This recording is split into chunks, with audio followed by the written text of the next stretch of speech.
우리에게 주신 하나님의 말씀 에스라 2장 1절로 6절 그리고 68절로 70절 드립니다. 먼저 에스라 2장 1절로 6절 말씀 한 절씩 교독하겠습니다.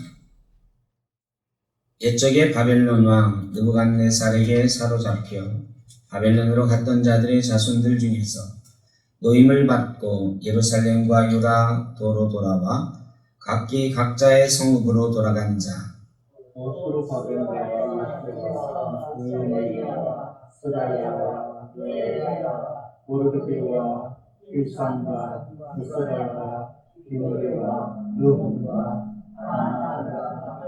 나온 이스라엘 중에 이스라엘은 바루스 자손이 2172명이요 스바디아 자손이 372명이요 아라 자손이 775명이요 모압 자손 곧 예수아와 모압 자손이 1801명. 계속 자손들의 명수가 나오고 있습니다. 뒤에 68절부터 70절 같이 한 목소리로 봉독하겠습니다. 어떤 족장들이 예루살렘에 있는 여호와의 성전터에 이르러 여호와의 전을 그곳에 다시 건축하려고 예물을 기쁘게 드리되 힘 잘하는 대로 공사하는 금고에 드리니 금이 6만 1,000달이요 은이 5,000만에요 제사장의 옷이 100벌이었더라. 이에 제사장들과 레위 사람들과 백성 몇과 노래하는 자들과 문지기들과 느드림 사람들이 각자의 성읍에 살았고 이스라엘 무리도 각자의 성읍에 살았더라. 아멘. 돌아온 사람들, 이제 포로 귀환이 시작이 되었습니다. 포로 귀환자의 명단이 나오고 있는데 오늘 에스라 2장에 나오는 사람들은 제1차에서 포로 귀환한 4만여 명의 사람들의 이름이 또 숫자가 나오고 있습니다. 그 중에서 11명의 이름이 나옵니다. 누구의 자손 말고 그때 돌아온 사람들의 이름 11명. 이 사람들은 포로에서 돌아온 사람들 중에 지도자인 사람들, 대표적인 사람이 스룹바벨이죠. 그 뒤에 나오는 느헤미야, 모르드게 이런 사람들은 우리가 알고 있는 느헤미야나 모르드게는 아니고 우리가 알고 있는 사람은 스룹바벨 하나입니다. 그리고 7장에 보면 에스라가 다시 귀환하는 장면이 나오는데 에스라는 다른 사람들을 이끌고 또 후발대로 다시 귀환을 하죠. 1차 귀환한 사람들 중에 지도자는 스룹바벨이고 또 그와 함께하는 10명의 지도자들이 있었다. 그런데 이 사람들이 주인공으로 기록된 것 같으나 실제로는 4만 명에 달하는 나머지 사람들을 다 족보별로 또 하는 직급별로 몇 명 다 기록을 하고 있어요. 이 70절 중에서 65절 정도는 어느 지파의 몇 명, 누구의 후손 몇 명 이렇게 기록이 되어 있습니다. 이름 없지만 이 사람들의 이름을 일일이 다 4만 명 이상의 이름들을 다 기록할 수는 없잖아요. 그런데 적어도 그 사람들이 어느 가정의 누구의 후손의 몇 명 이 정도까지는 다 기록을 해놨다는 거죠. 성경에서 보면 이 족보 또 사람들의 이름 이런 것들을 굉장히 귀중하게 생각을 하는데요. 이 포로 귀환 시대에는 어느 자손의 몇 명 이렇게 해서 그 사람들을 아주 귀하게 다루고 있습니다. 그냥 11명의 지도자들과 몇 명이 귀환했다. 이렇게 간략하게 기록할 수도 있고 그 뒤에 돌아와서의 역사를 기록할 수도 있지만 한 장에 걸쳐서 몇십 명이요, 몇백 명이요 이런 식으로 계속 이 사람들을 드러내주고 있어요. 이것을 우리는 무명의 영웅들이다 이렇게 표현을 합니다. 이름 없는 영웅들, 하나님께서 꼭 기억하시고자 했던 이름들, 여기에 4만 명을 다 기록해 놓으면 좋았겠으나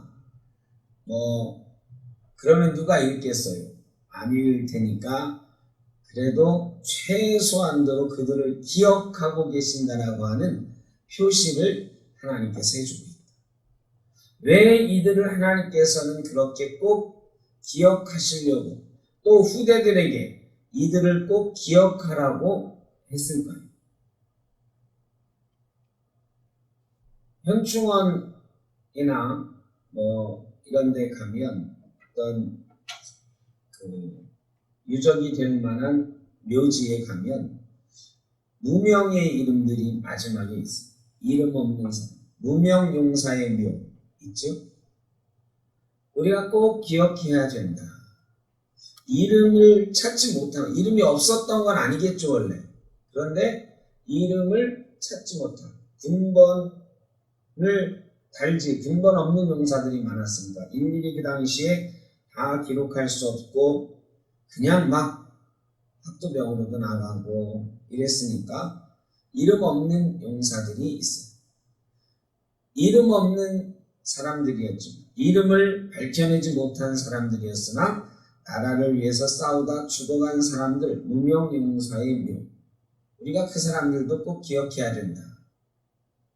하나님께서는 이 사람들의 이름을 다 기록하진 않으셨으나 이 4만여 명의 사람들을 너희가 잊지 말고 기억하라고 말씀하고 계신 것입니다.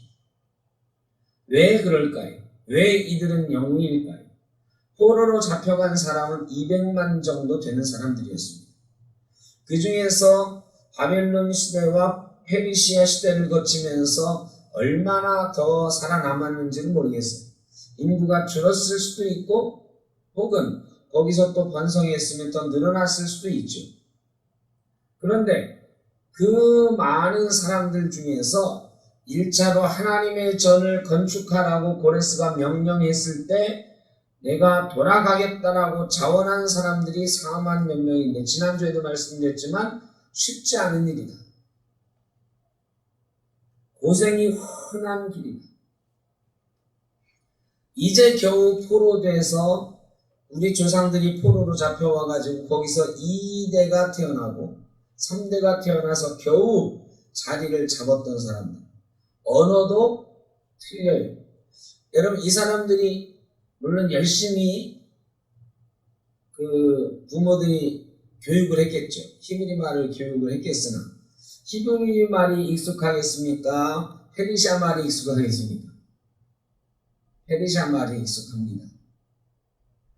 지금 미국에 살고 있는 제 조카들 보면 한국말을 잘해요. 잘해.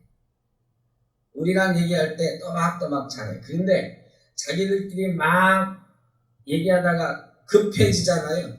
급하면 무슨 말이 튀어나와요? 영어가 막 튀어나와. 마음이 막 급하고 막 얘기하려고 하면 한국말로는 이게 잘 안 되는 거예요. 말하자면 자기들끼리 흥분해서 막 싸운다. 그럴 때는 영어로 싸워요. 영어로. 한국말로는 못하는 거예요. 이 사람들도 페르시아 말이 더 익숙한 사람들이 훨씬 많아요. 그들이 몇십만 명이 모여 살 때는 힘이 있었어요. 안전했어요. 그런데 4만여 명이 폐허가 된 이스라엘 땅으로 돌아간다? 안전이 담보가 안 되는 거예요. 거기 상황이 요즘처럼 가서 누가 취재해가지고 알려주고 아니에요. 70년 동안 안 가본 땅, 정확히는 50년이죠 이때는. 안 가본 땅, 뭐가 어떻게 되는지 어떻게 알아요? 페르시아 왕이 가라고 해서 가긴 가지만 불안한 곳이. 그럼에도 불구하고 그들은 성전을 건축하라고 하는 고레스를 통한 하나님의 명령에 헌신적으로 일어났던 사람, 순종하며 일어났던 사람들입니다. 역사는 그런 사람들에 의해서 이루어진 것입니다. 아유, 그게 될까? 주저하는 사람들. 아이고, 거기는 너무 힘들어. 피하는 사람들. 이런 사람들은 역사의 주인공이 될 수가 없습니다. 영웅이 될 수가 없습니다. 그런데 여기 기록한 이름 없는 영웅들은 그런 상황에서 하나님의 명령에 순종하고 먼저 일어나 갔던 사람들입니다. 2차, 3차 귀환한 사람들도 대단한 사람들이지만 사실은 이 사람들이 영웅들입니다. 그래서 하나님께서는 그 부르심의 사명을 가지고 응답한 사람들을 이렇게 기록해 놓기를 원하셨던 것입니다. 무명 용사들이지만 누구의 자손, 누구의 자손, 누구의 자손 몇 명 이렇게 기록을 해 놓았던 것입니다. 그 뒤에 보면 쭉 나가다가 36절에 보면 제사장들은 예수와의 집 여다야 자손이 973명이요 이렇게 나와요. 이제 각기 돌아왔던 사람들을 다 쭉 써놓은 다음에 그 중에서 또 특별히 구별해서 써놓는 사람들이 있어요. 요거는 그 사람들의 역할에 따라서 다시 구분해서 써놓고 있습니다. 제사장들 몇 명, 그 다음에 40절에 레위 사람 중에서 41절에 노래하는 자들, 문지기의 자손들 이렇게 기록을 해놓고 있습니다. 성전을 건축할 때 성전에서 일할 사람이 필요하죠. 성전에서 일할 핵심 멤버들은 누구냐? 제사장들, 성전에서 전적으로 봉사하는 사람들, 노래하는 사람들, 문지기 이런 사람들, 성전을 지키는 사람들 이런 사람들이 있었다고 기록을 하고 있습니다. 그 다음에 43절에 보면 느디님 사람들입니다. 느디님 사람들. 이 느디님 사람들이 성경에 가끔 나오죠. 근데 이 느디님 사람들은 어떤 사람들이냐면 주어진 사람들이다 이런 뜻이에요. 원래부터 이스라엘 자손은 아니야. 원래부터 성전에서 일하던 사람도 아니에요. 그런데 어느 순간인가 성전에 일하도록 주어진 사람들이 누구에게 주어졌을까요? 한번 상상을 해보세요. 지금 성전에서 일하는 제사장들, 레위인들 기록하다 그 다음에 느디님 사람들을 기록하고 있는데 이 느디님 사람들은 주어진 사람들이라는 뜻이에요. 누구에게 주어진 사람들일까요? 이 사람들은 레위 사람들에게 주어진 사람들. 그러면 레위 사람들에게 뭘로 주어졌을까? 레위 사람들이 하는 일이 굉장히 많은데 번제를 준비한다 그러면 레위 사람들이 저기 산에 가가지고 나무 하는 일부터 옮기는 일부터 장작 패는 일까지 다 했을까요? 그렇게 하기에는 너무 손이 딸리죠. 이 사람들이 바로 그런 허드렛 일을 하는 사람으로 주어진 사람들인데 이 사람들이 어디에서 왔을까? 여호수아서에 보면 막 정복전쟁 해나갈 때 기브아 사람들이 흠하게 차려입고 먼 나라에서 온 것처럼 화친합시다 해서 찾아온 적이 있죠. 근데 그들이 멀리서 온 줄 알고 너희는 우리가 죽이지 않겠다 화친을 맺어요. 그때 하나님께 꾸중을 들어. 그런데 그래도 맹세해서 화친을 맺었기 때문에 어떻게 해요? 그들을 이스라엘 중에 들어와서 살게 하는데 어떤 사람들이 되게 했다고 나와 있냐면 나무 패는 자들과 물 깃는 자들로 백성 중에서 이끌으면 일반 백성을 위해서 다 나무를 해다주는 노예를 만들었다는 걸까요? 아니요. 이스라엘은 노예는 없는, 노예제도는 없는 사회였거든요. 그럼 이 사람들은 어디에서 물 깃는 자들이었을까요? 무엇을 위해서 나무를 하는 사람들이었을까요? 성전에서 일하는 레위인들을 도와주는 느디님 사람들이 됩니다. 이 느디님 사람들은 이스라엘 족속은 아닌데 성전을 섬기는 데 있어서 꼭 필요한 사람들, 그 사람들 중에도 자원해서 우리도 가겠습니다 해서 온 사람들이 있다는 거예요.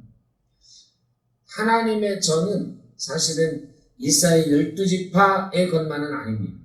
이렇게 이방인들도 그들을 위해서 하나님의 전을 위해서 봉사하는 사람들이 있었고, 그들 중에도 그들은 원래 이방인들이었으니까 우리는 성전 건축하는데 안 갈래 할 수도 있었겠죠. 그러나 그들도 자원해서 함께 참여했다. 그들도 하나님의 부르심에 응답하는 신앙이 있었다는 것입니다. 교회는 이렇게 다양한 사람들이 목사, 장로, 권사, 집사만이 아니라 사실은 다양한 사람들이 함께 존재하고 그들이 함께 하나님을 섬기도록 명받은 것이 바로 하나님의 전이고 교회입니다. 그 중에서 어떤 일을 하든지 상관없이 하나님 명에 순종해서 응답한 사람들에 의해서 성전은 회복되는 것입니다. 역사는 이루어지는 것입니다. 우리 교회도 그런 역사들이 함께 이루어져 갈 수 있기를 바랍니다. 그 다음에는 55절에 솔로몬의 신하의 자손은 이렇게 되어 있어요. 솔로몬의 신하의 자손, 여기들 이제 관리들인 거죠. 관리들 말하자면 그 행정 역할을 할 사람들도 필요한 거죠. 성전을 건축한다고 해 다 성전에서 일하는 사람들만 가면 안 되잖아요. 사실 이 사람들이 다 관리들은 아니었겠으나 솔로몬의 신하라고 하는 사람들은 자기 조상이 관리였던 사람들을 말하는 거죠. 이 중에도 솔로몬의 신하들, 다윗의 신하들의 이방인이 있었을까요? 없었을까요? 예? 이방인이 있었죠. 우리가 잘 아는 다윗의 신하 중에 우리가 제일 잘 아는 이방인은 누구예요? 여러분이 아주 잘 아는 사람 하나 있어. 누구예요? 우리야. 밧세바의 남편 우리야. 우리야를 헷사람이다라고 성경은 기록하고 있어. 헷사람 우리야. 헷사람은 이방 가나안 6개 족속 중에 하나예요. 그러니까 다윗이 가나안 땅을 다스릴 때에 그 땅에 사실은 전문가들이라고 하면 이방 족속들도 데려다가 썼어요. 그래서 이 솔로몬의 신하들 중에도 그런 이방 사람들도 있었을 것입니다. 그 다음에 59절에 보니까 쭉 이름이 올라온 자가 있으나 그들의 조상의 가문과 선조가 이스라엘에 속하였는지 밝힐 수 없었더라. 이런 사람들도 있어요. 그러니까 족보를 찾을 수 없는 사람들도 있었다는 거예요. 그런데 상관없습니다. 족보가 있든 없든 상관없습니다. 지금은 뭐예요? 지금은 하나님의 부르심에 응답하여 내가 가겠습니다 라고 응답한 사람들입니다. 족보 이런 거 따질 필요가 없어요. 나는 저 세문안교회 가면은 유명한 우리 교단에서 우리나라 전체에서 제일 명문 기독교 집안이 하나 있어요. 그게 누구냐? 여러분이 이름은 들어보셨을 서경석 목사님 집안이에요. 서경석 목사님. 서경석 목사님이 세문안교회 출신이거든요. 서경석 목사님의 4대조 할아버지가 누구냐? 서경조. 우리나라 최초의 한국인 목사 서경조 목사. 언더우드에게 세례를 받았던 사람. 그 5대가 세문안교회 목사로, 장로로 섬기고 있죠. 하여간 거기 가면은 나는 누구의 이겁니다. 이 명함도 못 내밀 사람들 많아요. 그러니까 새로 그 교회 간 지 얼마 안 되는 사람들은 저 사람은 누구 후손이야. 거기에는 언더우드 그 후손도 거기서 장로가 지금도 하고 있죠. 가끔 뭐 왔다 갔다는 하지만 어쨌든 은퇴한 장로도 있습니다. 그러니까 뭐 그런 데서 족보를 내밀 수가 없지. 근데 여러분 교회는 그런 족보 있는 사람들만 다니는 곳이 아니에요. 하나님의 나라는 족보 없어도 함께 참여할 수 있는, 족보를 자랑하면 안 돼요. 족보를 자랑하는 교회가 좋은 점도 있어요. 뿌리가 깊기 때문에 잘 흔들리지 않아. 그런데 새로 온 사람이 적응하기는 족보를 자랑하는 교회 가면 새로운 사람 적응하기가 어떻습니까? 무지 힘들어요. 무지 힘들어요. 그래서 족보를 자랑하는 교회, 이 뿌리는 깊어야 돼. 뿌리를 꼭 기억해야 돼. 그러나 너무 그것만 자랑하면 족보 없는 사람들은 적응하기 힘들어요. 근데 예루살렘으로 귀환한 사람들 가운데는 족보 없는 사람들도 있었다. 이들도 하나님께서 기억하시는 무명의 영웅들 가운데 있었다는 것을 꼭 기억해야 됩니다. 하나님의 나라는 그렇게 함께 세워가는 것입니다. 그런데 좀 이상한 것도 하나 있어요. 61절부터 62절까지 한번 같이 볼까요? 시작.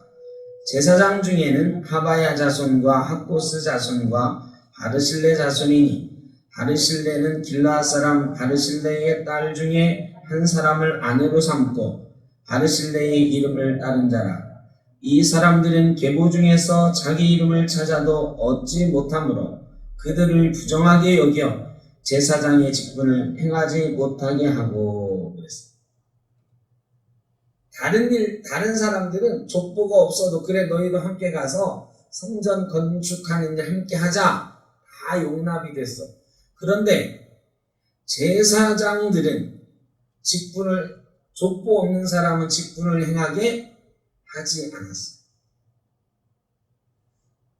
이게 이스라엘 사람들은, 이 사람들도 자기네가 제사장이라고 한 거지. 자기가 할아버지한테 들은 거예요. 너 제사장이 없습니다. 이렇게 얘기를 들었어. 그런데 그 할아버지가 일찍 돌아가셨네. 아버지도 어쩌다 보니까 일찍 돌아가셨네. 우리 할아버지, 아버지 이름은 아는데 우리 조상들이 제사장이었다는데 그 위에 조상에 대한 얘기를 미처 들은 적이 없어. 나는 제사장 가문이라고 얘기는 들었는데 족보를 댈 수가 없어요. 이런 사람은 성전 건축하고 예루살렘을 귀환하는 일에는 함께 했으나 성전에서 제사장이 직분을 맡는 일에는 같이 하지 못하게. 이거는 이스라엘 사람들이 제사장 직분만큼은 철저하게 아론의 자손들 중에서 세우라는 하나님의 명령을 기억했던 거죠. 이거는 그냥 하나님께서 예배가 흔들리지 않게 하기 위해서 세우신 정말로 엄격한 원칙이에요. 아무나 제사장 세우지 마라. 하나님께서 예배를 지키기 위해서 세우신 원칙이 몇 가지 있어요. 첫째는 예배 장소의 단일화죠. 예루살렘 성전 이외에서는 예배하지 말라. 이거는 여로보암이 베델과 단에 단을 쌓고 신상을 세움으로써 무너졌어요. 그래서 북이스라엘은 완전히 없어져 버렸죠. 예배 장소가 완전히 흩어져 버리면 지 멋대로 예배하면 나중에 모였을 때 함께 하나님을 예배하는 게 안 돼요. 제각기 다른 신을 다른 형태로 섬길 가능성이 많아. 그래서 예배 장소를 단일화하고 예배를 집리하는 제사장들을 단일화했어요. 아론의 자손들만 제사장이 되게 했어요. 그런데 이게 언제 무너지느냐? 로마 시대에 무너집니다. 로마 시대. 그 신약 성경에 보면 요해의 대제사장은 누구더라? 안나스가 제사장 할 때다. 가야바의 대제사장 가야바의 집에 가서 이렇게 나오잖아요. 이때 대제사장이 5명이었어요. 5명. 왜 이렇게 됐느냐? 이 대제사장 가문이 아론 가문이 된 게 아니라 로마에 아부해가지고 로마에서 임명한 사람이 대제사장이 되는 거였어요. 그러니까 예수님 시대의 대제사장들, 제사장들은 영철이었어요. 그러니까 그들은 이 아론의 후손들이 아니고 사독 가문의 후손들이 아니에요. 그러니까 사두개인들은 사독의 후손들이라 해서 사두개인이다 그러지만 이때 대제사장들은 로마가 세운 사람들. 대제사장은 한 명이어야 되는데 5명 세워놓고 돌아가면서 해요.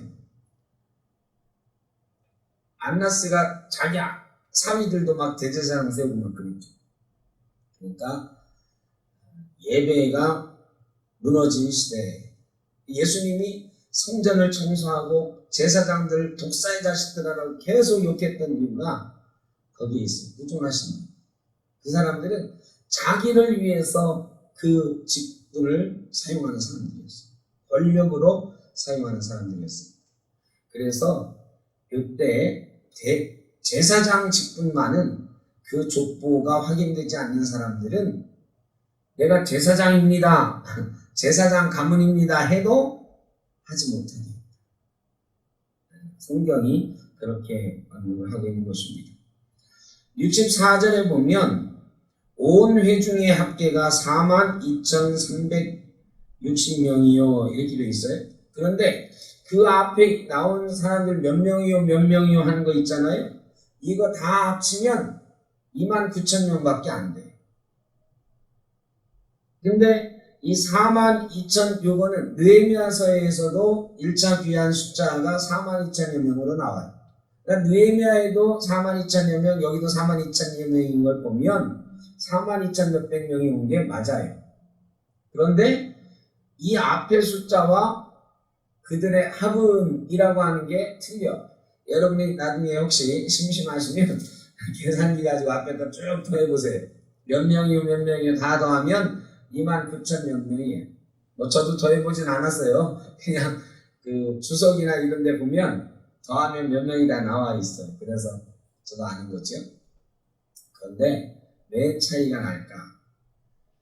요 족보에서 누구의 자손이요 누구의 자손이요 할 때는 철저하게 남자들만 기록을 했어요. 남자들 숫자만.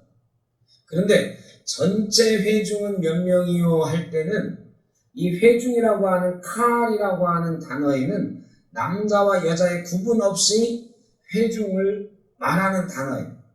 그러니까 히브리 말로 칼이라고 하는 게 이게 교회라는 말로도 쓰이고 회중이라는 말로도 쓰이는 히브리어 단어인데 이 칼이라고 하는 단어에는 거기에 모인 모든 사람 이런 뜻으로 쓰일 때가 많아요. 남자만 이게 아니고 그래서 이때는 남자와 여자를 합친 숫자였을 것이다 라고 추정을 하는 것입니다. 왜 이렇게 됐는지는 아무도 몰라요. 사실은 그때 기록한 사람이 아니니까. 그러나 추정하기로는 그 단어로 추정해 봤을 때는 이 회중이라는 말은 남자와 여자를 포괄한 단어고 이 족보에 여자들은 절대 족보에 못 올라갑니다. 구약시대의 족보에는. 그러니까 족보에 누구의 자손 몇 명이요 할 때는 철저하게 남자들만. 그런데 돌아온 사람들 전체 회중 칼이라고 할 때는 전체 인원. 이렇게 이해하시면 될 것 같습니다. 마지막으로 우리가 읽었던 68절 보면 어떤 족장들이 예루살렘에 있는 여호와의 성전터에 이르러 그들이 저 북쪽에서 내려왔거든요. 그런데 예루살렘은 이 유대의 남쪽에 있을까요? 북쪽에 있을까요? 혹시 유대 지도 보신 적이 있나요? 이스라엘 가나안 땅에 예루살렘은 남쪽에 있을까요? 북쪽에 있을까요? 네? 남쪽.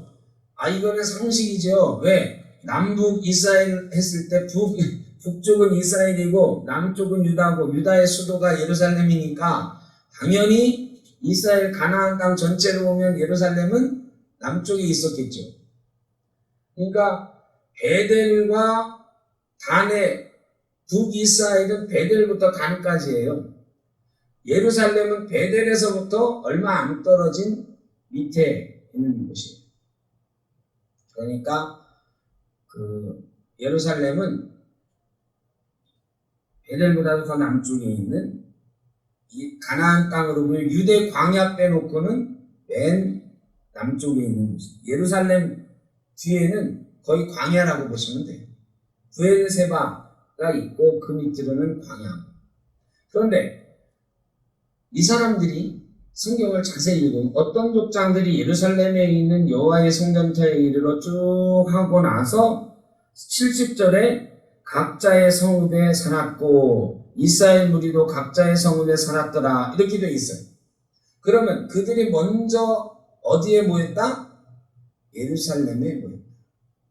여러분 예루살렘에 모였다가 각자의 성읍으로 흩어졌어. 그러면 원래 고향이 저 북쪽이었던 사람들은 요즘처럼 차로 이동하는 것도 아니고 몇 날 며칠을 걸어서 내려왔다가 예루살렘 성에 한번 들렸다가 다시 올라가야 다시 자기 고향으로 흩어져야 돼요.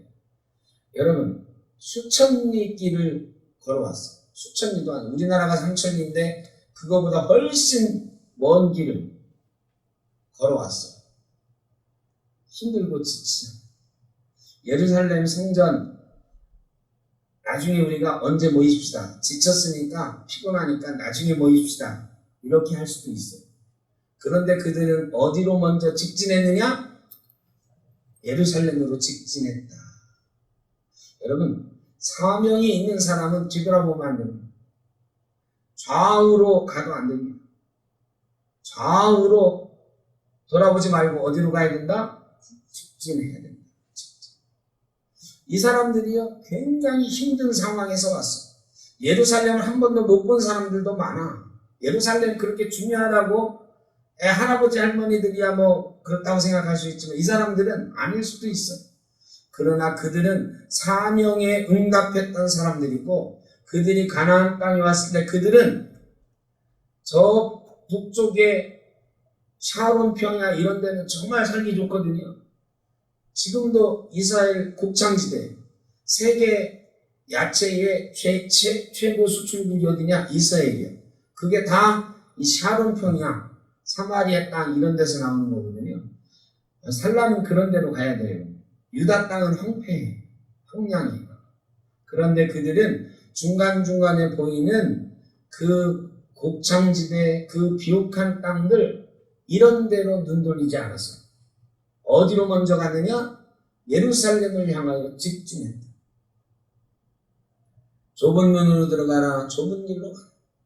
주님께서 말씀하셨던 그 길로 앞만 바라보고 간 것입니다. 사명을 맡은 자는 좌우로 치우치지 말아야 됩니다. 좌우를 둘러볼 필요가 없습니다. 그저 하나님께서 명하신 곳, 그곳을 향해서 그 일을 향해서 직진하면 되는 것입니다. 이 사람들은 예루살렘으로 직진했습니다. 그리고 그곳에 도착했을 때 족장들이 먼저 모범을 보였어요. 여러분 이제 여기 유다 땅에 돌아왔어. 자기들이 살려면 물질이 필요해요. 먼저 정착하고 먼저 안정된 다음에 그 다음에 우리가 조금 여유를 가지고 성전을 짓자 할 수도 있죠. 그렇게 하고 싶은 게 당연히. 그런데 이들은 어떻게 했느냐? 예루살렘에 있는 여호와의 성전터에 이르러 하나님의 전을 그곳에 다시 건축하려고 예물을 기쁘게 드리되 그들이요 먼저 터를 잡고 살기 시작하면 예물 드리기가 쉬울까요? 어려울까요? 어려워. 근데 그들은 페르시아에서부터 성전을 위한 예물을 준비해 갖고 왔어요. 그리고 사람들이 성전 지으라고 이것저것 줬어요. 여러분 그거 예루살렘에 먼저 이르러서 성전을 위해서 먼저 드렸다. 이거 정말 중요한 거예요. 까딱 잘못하면 이거 내가 먼저 좀 쓰고 나중에 더 많이 해가지고 하나님께 드려야지. 이랬다가는 까딱 잘못하면 어떻게 된다? 드리기로 해놓고 못 드린다. 그런 걸 비일비재하죠. 여기서 사명을 위해서 준비했던 예물들을 먼저 드렸다. 우리가 꼭 기억해야 돼요. 11조 드리는 거 여기 있는 분들한테는 아무것도 아닌 일이지만 참 어려운 일입니다. 예수를 처음 믿은 사람한테 제일 가르치기 힘든 게 뭐냐? 11조예요. 이게 말이 10분의 1이지 월급 딱 받았어. 근데 요즘은 뭐 통장으로도 입금하고 그래서 먼저 떼놓고 한다 뭐 이런 개념이 별로 없죠. 근데 예전에 11조는 어떻게 월급 받으면 봉투로 받으면 어떻게 했어요? 먼저 거기서 떼놓고 나머지 썼단 말이죠. 대부분 그랬어요. 구분해서 먼저 떼놨어요. 이게 예수 처음 믿고 훈련되지 않은 사람들에게 이거 가르치는 일이 참 어렵습니다. 정말 어려운, 내 물질이 있는 곳에 마음도 있다고 10분의 1 뛰는 거 어마어마한 일이에요. 그래서 예수 안 믿는 사람들이 자꾸 그런 사람들을 향해서 공격하죠. 예수님이 언제 11조 하라고 그랬냐. 교회가 자꾸 11조 하라고 헌금만 강요한다. 이거 참 어려운 일이거든요. 근데 오늘 1차 포럼 귀환한 사람들이 보여주는 이 모습 정말 감동적입니다. 그 열악한 상황 속에서 예루살렘으로 직진했고 직진해서 먼저 예물을 드리고 그 다음에 자기 고향으로 흩어졌다. 예루살렘은 누가 남았느냐? 제사장들과 성전에서 일하는 사람들이 남았죠. 그 예물도 지키고 성전 건축하는 일을 이제 준비해 나가는 거죠. 여러분 그것도 쉽지 않은 일이에요. 그거 어찌 믿어.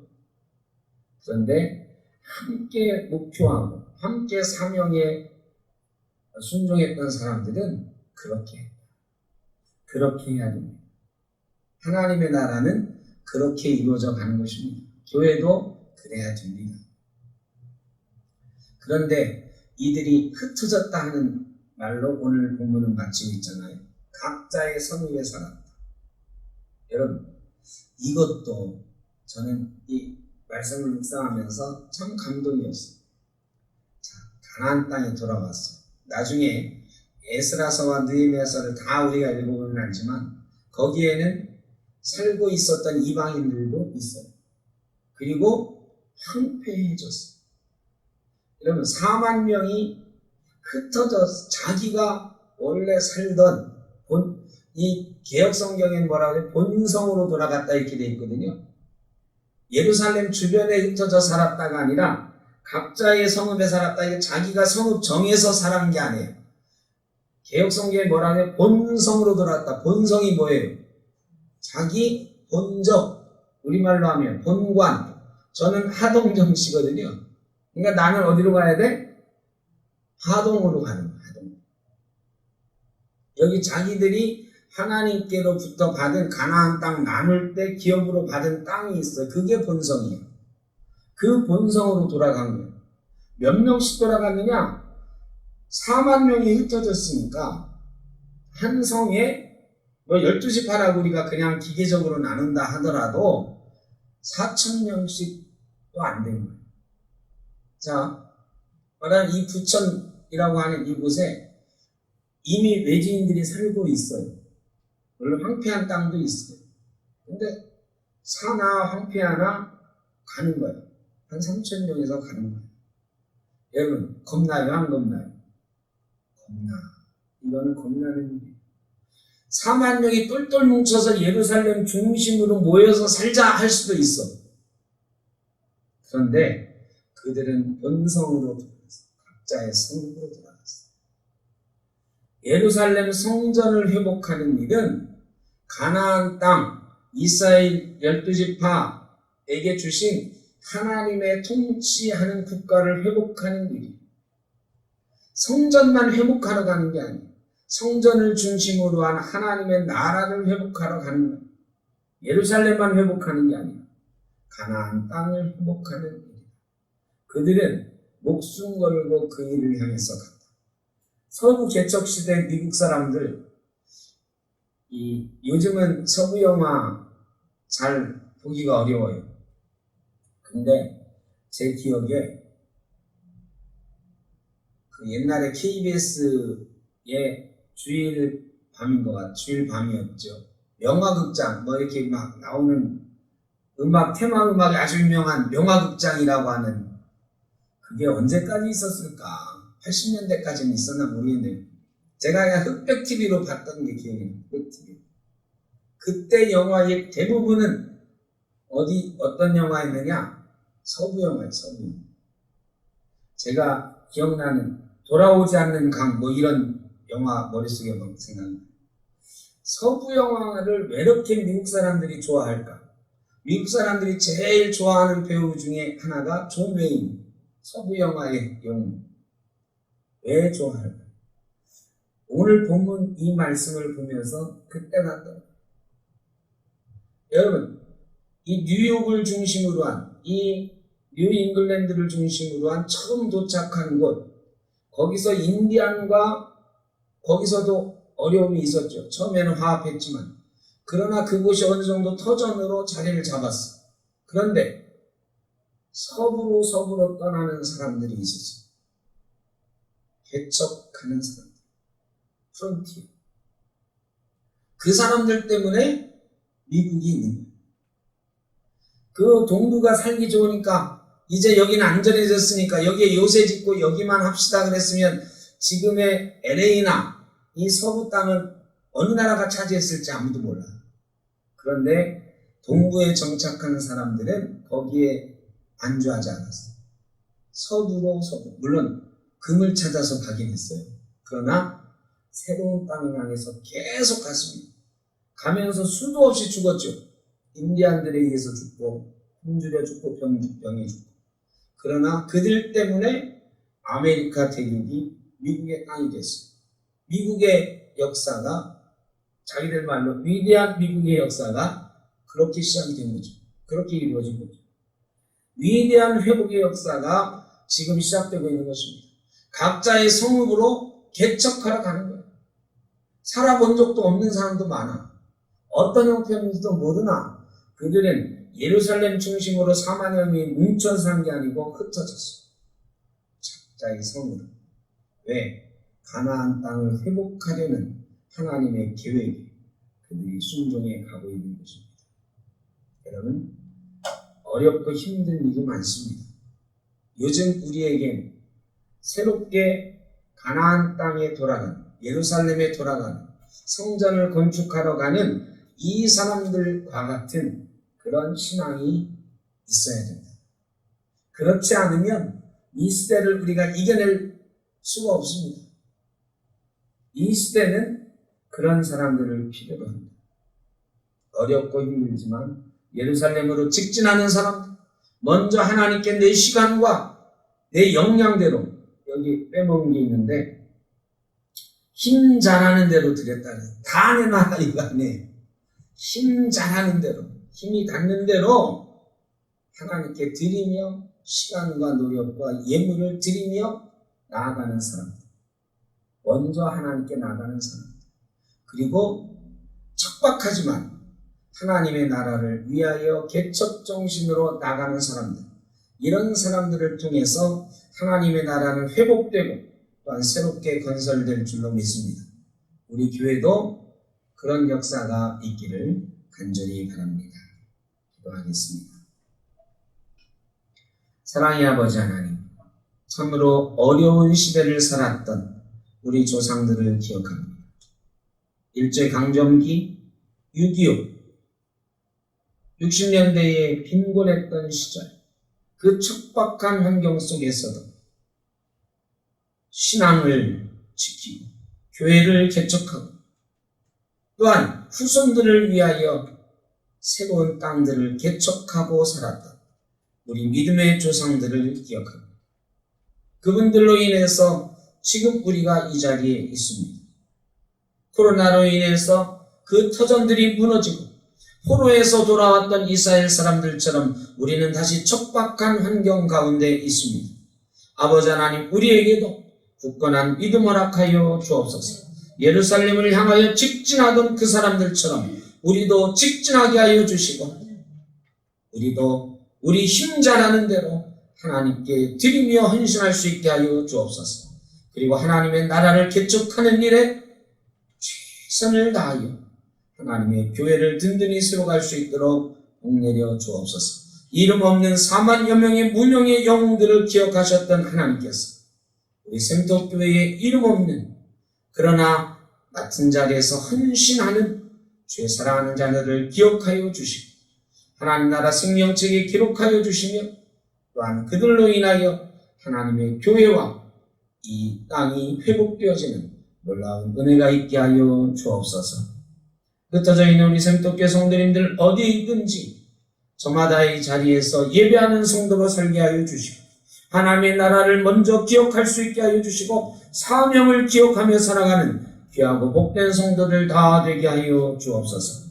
또한 이 나라와 이 민족을 기억하여 주셔서 하나님의 나라로 새롭게 세워져가는 귀하고 아름다운 은혜도 이 나라 이 민족이 누릴 수 있도록 복내려 주옵소서.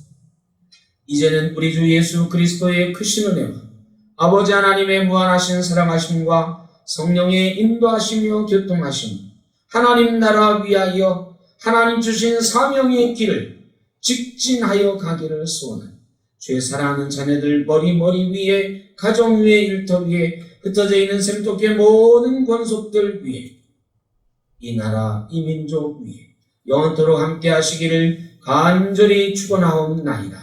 아멘.